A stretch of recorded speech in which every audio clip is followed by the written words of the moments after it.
চাঁদপুরের ৫টি আসনে নির্বাচনে প্রার্থী হতে বিভিন্ন দলের প্রার্থীরা মনোনয়ন ফরম সংগ্রহ করছেন রিটার্নিং ও সহকারী রিটার্নিং কর্মকর্তার কার্যালয় থেকে।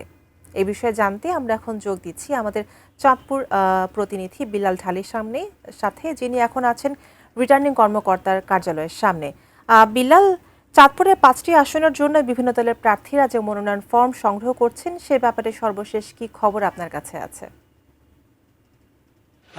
মিতা, চাঁদপুরে মূলত ১৬ই ডিসেম্বর মহান বিজয় দিবসের দিন থেকে বিভিন্ন দলের প্রার্থীরা মনোনয়ন ফরম সংগ্রহ করা শুরু করেছেন। প্রথম দিন ১৬ই ডিসেম্বর চাঁদপুর জেলা বিএনপির সভাপতি যিনি আছেন শেখ ফরিদ আহমেদ মানিক, তিনি মূলত প্রথম মনোনয়নপত্র সংগ্রহ করেছিলেন। এরপর থেকেই বিভিন্ন আসন যেটি আছে চাঁদপুরের ৫টি আসনের মধ্যে অন্যান্য প্রার্থী যারা আছেন তারা মনোনয়নপত্র সংগ্রহ করা শুরু করেছেন। ইতিমধ্যে কিন্তু ২০ জনের মতো প্রায় প্রার্থী মনোনয়ন ফরম সংগ্রহ করেছেন, যার মধ্যে আমরা দেখতে পাচ্ছি যে বিএনপি যা সম্ভাব্য প্রার্থী ছিলেন তারাই অধিকাংশ মনোনয়ন ফর্ম এখন পর্যন্ত সংগ্রহ করেছেন।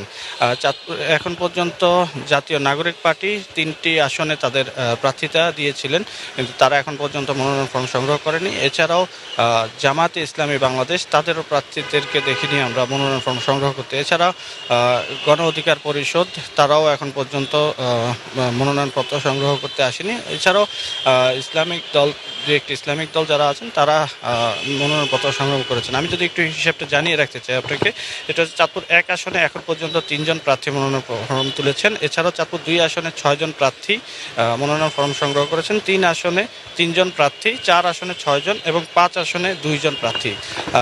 এই হচ্ছে ২০ জন প্রার্থী মনোনয়নপত্র সংগ্রহ করেছেন। বাকিরা হয়তো ২৯ তারিখ পর্যন্ত যেহেতু সময়সীমা আছে তার মধ্যে হয়তো তারা মনোনয়ন ফর্ম সংগ্রহ করে জমা দেবেন। এছাড়াও আমরা একটি গুঞ্জন শুনতে পাচ্ছি যে জামায়াতে ইসলামী এবং ইসলামী আন্দোলনের মাঝে একটি সমন্বয় হওয়ার কথা রয়েছে। তারপরে মূলত তারা যে ৫টি আসন আছে একযোগে হয়তো তারা মনোনয়ন ফর্ম সংগ্রহ করবেন।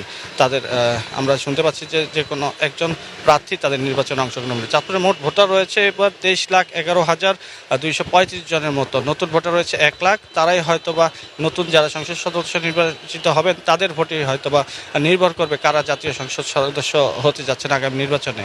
এই ছিল চাঁদপুরের মনোনয়ন ফর্ম সংগ্রহ বিষয়ে আমার কাছে সর্বশেষ।